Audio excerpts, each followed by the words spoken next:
आज के सेशन में हम कोशिश करेंगे कि डिपॉजिटरी रिसिप्ट्स क्या होते हैं और इन रिसिप्ट्स का कैसे और किस तरह से मार्केट में यूज किया जाता है, इनको हम क्लियरली समझ लें। बेसिकली ये depository receipts are important part of curriculum of class 12, BBA, MBA, MCOM, CA, etc. This is very important topic and this is little bit complicated, but once we understand, the concepts are very clear.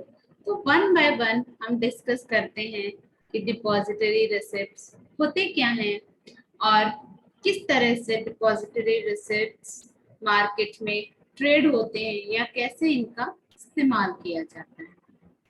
Before going on depository receipt, सबसे पहले हम दो चीजों को अपने mind में रख लें। Means with the help of these two examples, we can easily understand the concept of depository receipt.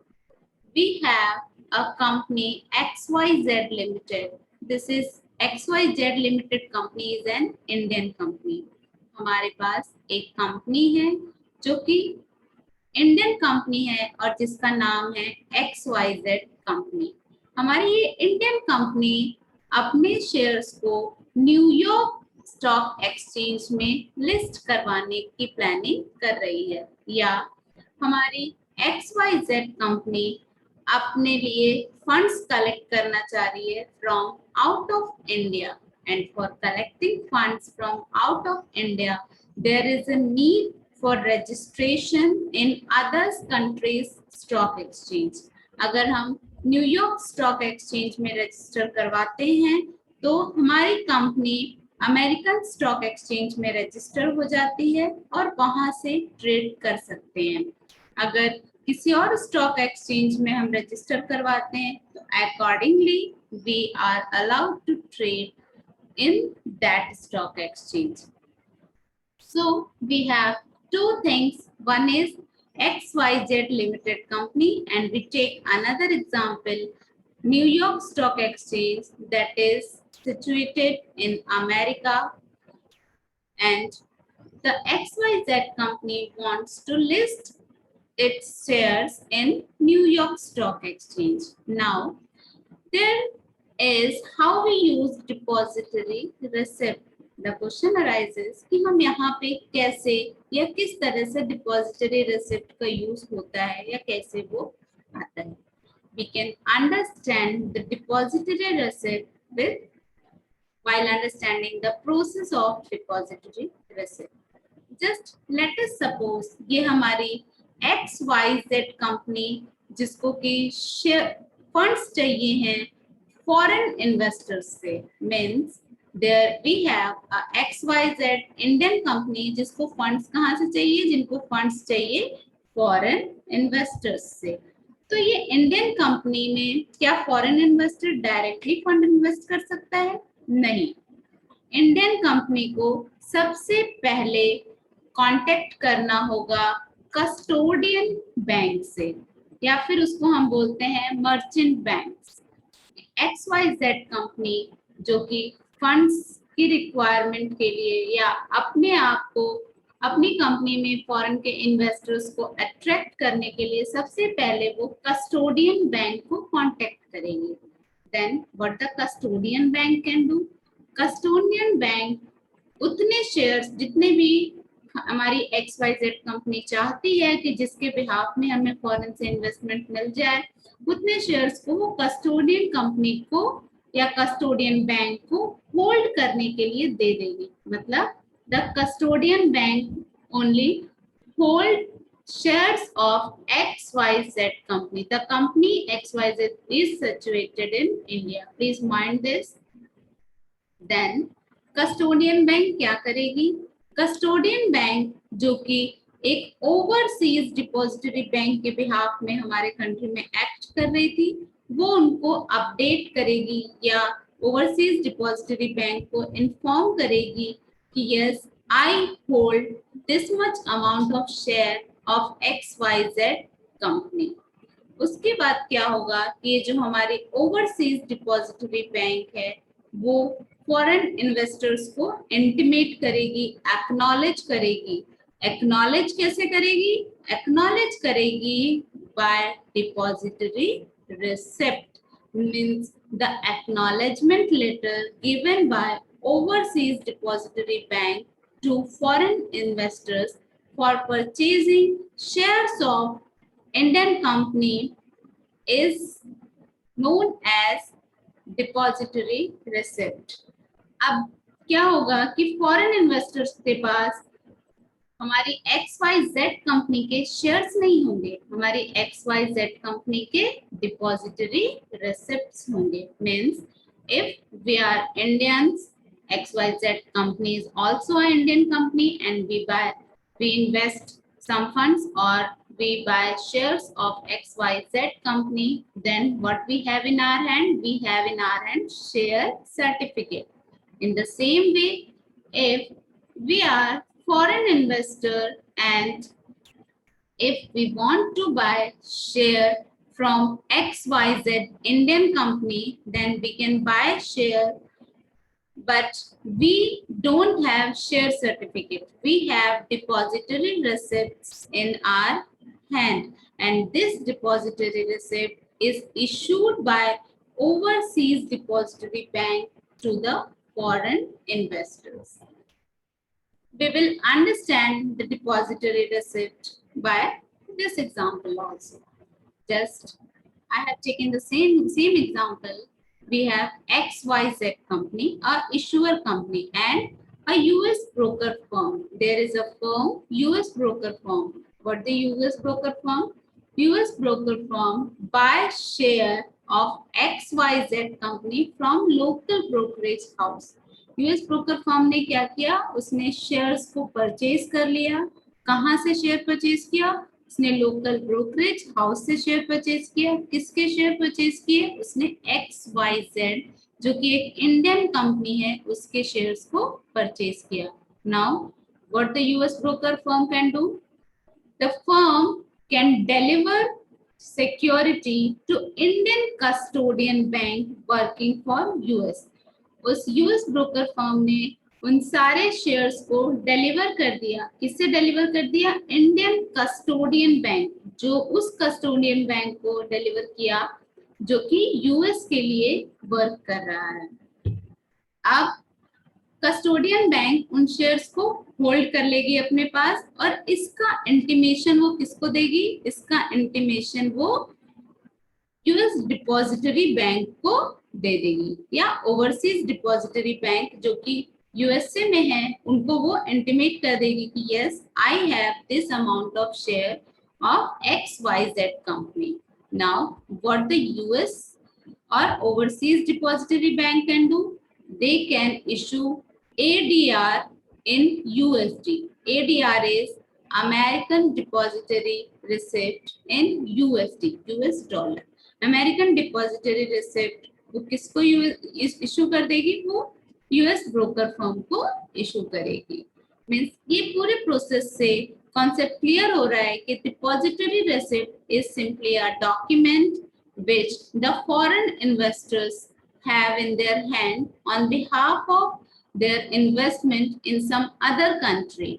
अगर कोई भी कंपनी अपने शेयर्स किसी दूसरे कंट्री में लिस्ट करवाती है तो वो जिस कंट्री में लिस्ट करवाती है उसको उस कंट्री के सारे टर्म्स एंड कंडीशंस, वहां के स्टॉक एक्सचेंज के सारे टर्म्स एंड कंडीशंस को फुलफिल करना होता है। And once the depository receipts are issued then it can be freely traded in market. Now we have three popular depository receipts: ADRs, GDRs and IDRs. ADR is American Depository Receipt, GDR is Global Depository Receipts, and IDR is Indian Depository Receipt. We can understand the three depository receipts with the same example that we have taken earlier. We have XYZ company.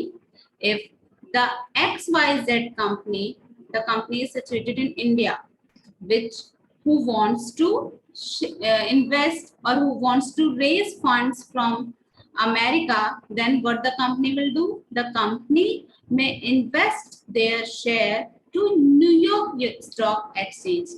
XYZ company क्या करेगी?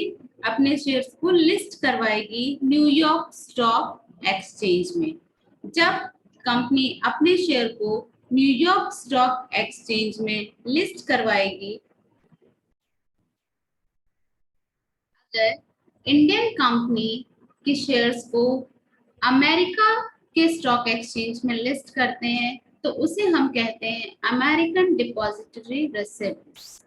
In the same way, अगर हमारी Indian company के shares को हम European या London stock exchange में invest करते हैं, या हमारी इंडियन कंपनी अपने शेयर्स को लिस्ट करना चाहती है लंदन या यूरोपियन स्टॉक एक्सचेंज के अंदर, देन हम उसे कहेंगे global depository receipt. In the same way, अगर किसी फॉरेन कंट्री की कोई भी कंपनी हमारे इंडियन स्टॉक एक्सचेंज में रजिस्टर होना चाहती है, लिस्ट करवाना चाहती है अपने कंपनीज के शेयर को, तो उसे हम कहेंगे IDRs।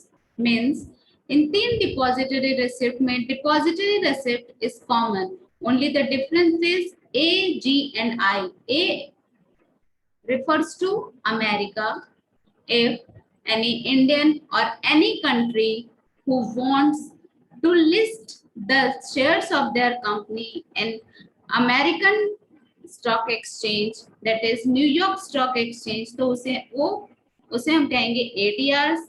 वैसे ही अगर कोई भी कंपनी, चाहे वो इंडिया की कंपनी हो या किसी और कंट्री की कंपनी हो, अपने कंट्री के किसी भी कंपनी के शेयर्स को वो यूरोपियन या लंदन स्टॉक एक्सचेंज में लिस्ट करवाना चाहती है, तो उसे हम कहते हैं global depository receipts. ADRs and GDRs are much more famous. IDR is not very popular. Depository receipt. Now, the meaning of depository receipt is clear. We will discuss one by one. Depository receipt is a financial instrument. Depository receipt is a kind of financial instrument with the help of that a foreign investor can invest their fund in some other country, or the other country company can raise funds from foreign investors. With the help of this financial instrument, both company and the investors can exchange their requirements in a very effective manner. Trade on stock exchange of a country but represents security issued by a foreign listed company. Means क्या होता है इसमें? हम किसी दूसरी country के stock exchange पे trade कर रहे होते हैं। जैसे हमने एग्जांपल लिया था New York stock exchange. We are trading on New York stock exchange and the security issued by Indian company. Security किसकी थी? सिक्योरिटी थी इंडियन कंपनी की। The depository receipt is available only when the stock exchange is of different country and the securities belongs to different country. There is a certificate held by an investor for holding investment in equity of company in other country. DR क्या होता है? DR एक certificate होता है, एक proof होता है, जिस प्रूफ के बेसिस पे we can say that I have the equity of XYZ company. The company belongs to some other country, but I have the equities of that company. अगर इन्वेस्टर हमारा किसी फॉरेन कंट्री का है तो हम उस इन्वेस्टर्स को शेयर सर्टिफिकेट ना देके उनको हम क्या देते हैं? उनको हम देते हैं डिपॉजिटरी रिसिप्ट। और डिपॉजिटरी रिसिप्ट इशू कौन करता है? Overseas depository banks. The companies fulfill certain conditions imposed by stock exchange where listing takes place. Means कोई भी कंपनी, जैसे हमारी XYZ इंडियन कंपनी थी, अगर उसे न्यूयॉर्क स्टॉक एक्सचेंज में लिस्ट होना है तो कंपनी हमारे XYZ कंपनी को उन सारे कंडीशंस को फुलफिल करना होगा, उन सारे रिक्वायरमेंट्स को फुलफिल करनी होगी जो कि न्यूयॉर्क स्टॉक एक्सचेंज में लिस्टिंग के लिए जरूरी होती है। Now DRs can be exchange on exchanges और OTC मार्केट। एक बार अगर DR इशू हो जाते हैं, डिपॉजिटरी रिसिप्ट्स इशू हो जाते हैं, तो वो हमारे एक्सचेंजेस पे भी ट्रेड होते हैं, plus OTC is over the counter exchange, means two parties can also exchange the DRs mutually. There is no requirement of stock exchange, means the DR can be exchangeable on both the platforms with the help of exchanges or with the help of OTC market. Now ADRs so issued may represent one or more share of Indian company. जो ADRs हम issue करते हैं, we are talking about ADRs because we have taken earlier example of New York Stock Exchange that is situated in USA. ADRs is so issued may represent one or more shares. ADRs जो issue होते हैं वो एक share या more than one share को भी represent कर सकते हैं। हम ये जनरली कहते हैं कि 10 equity share equal to 1 ADR। तो ADR may represent one share also or it may represent more than one share also. ADR represents share of XYZ Limited. हमने XYZ कंपनी का एग्जांपल लिया था, तो ADRs हमारे क्या रिप्रेजेंट करेंगे? ADRs represent करेंगे कि the investor is having share of XYZ Limited company that belongs to some other country. This can be freely traded on New York Stock Exchange as per the rules of New York Stock Exchange. Once the ADRs are issued, then the depository receipts can freely be traded on New York Stock Exchange. Right of ADR holder are written in ADR certificate. Means the investors who is investing their fund in some other country's share, the right of all those investors are clearly written on ADR certificate. ADR certificate में properly clarify करके सारी चीजें लिखी होती हैं। हमारे country में बहुत सारे ऐसे कंपनीज हैं जो कि फॉरेन इन्वेस्टर्स के थ्रू फंड को रेज करते हैं। तो just like Infosys, Wipro, all these countries are raising their funds from foreign investors. What is the benefit? उनको बेनिफिट क्या होता है, क्या फायदा होता है उन कंपनीज को फॉरेन से इन्वेस्टर्स अट्रैक्ट करने में? तो हम फायदा पे डिस्कस कर लेते हैं, बेनिफिट्स को भी जान लेते हैं। Can raise capital in global market means our XYZ company is eligible to take capital, to take funds from the global market. Once the company issue ADRs and GDRs, तो company कभी भी global market से funds को raise कर सकती है। It may be possible कि local market में फंड्स अवेलेबल नहीं है, but once the company is registered in some other stock exchange, the company can easily get funds from the global market. Increase funding, boost prestige in local market.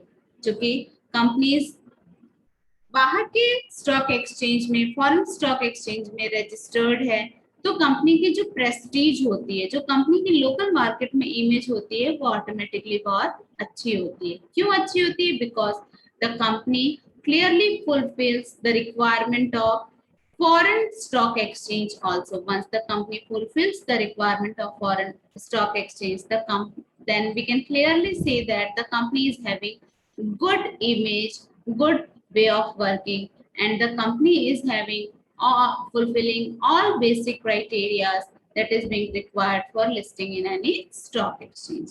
Through DRs, a company attract investors from abroad. चूंकि DRs issue होने के बाद company abroad के investors को भी attract करती है। इससे क्या बेनिफिट होता है?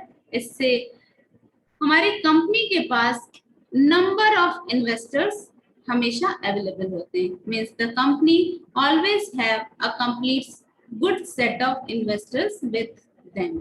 Now we will discuss some of the benefits of investors also. Investors means all those foreign investors who want to invest their fund in Indian XYZ company. What those investors will get while investing in Indian XYZ company. First one is portfolio turns a global portfolio. Portfolio means what? Portfolio means a number of a group of shares where the investors is investing. जो investors होते हैं वो हमेशा multiple shares में invest करके रखते हैं अपने फंड्स को, किसी एक शेयर के साथ नहीं जाते हैं.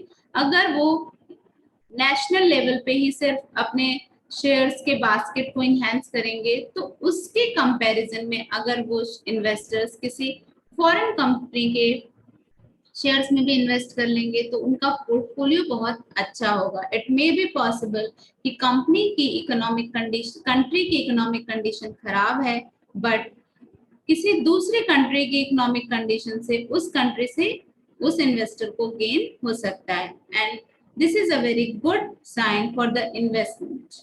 Now next is gain of diversification of portfolio while trading through their local market. अब चूंकि कंपनी ने अपने उस इन्वेस्टर्स ने अपने कुछ फंड्स को किसी दूसरी कंट्री की कंपनीज में भी इन्वेस्ट कर लिया है तो उसने अपने रिस्क को डाइवर्सिफाई कर लिया है. बाय डाइवर्सिफाइंग देयर इन्वेस्टमेंट तो ऑटोमेटिकली उस इन्वेस्टर का जो रिस्क होगा, जो रिस्क इन इन्वेस्टमेंट होगा वो डिटोरिएट करेगा, वो डिक्रीज हो जाएगा. Earn high return through high risk exposure. The investors have an option to get more return or more risk. This is a very common concept. If we face more risk, we will get good return.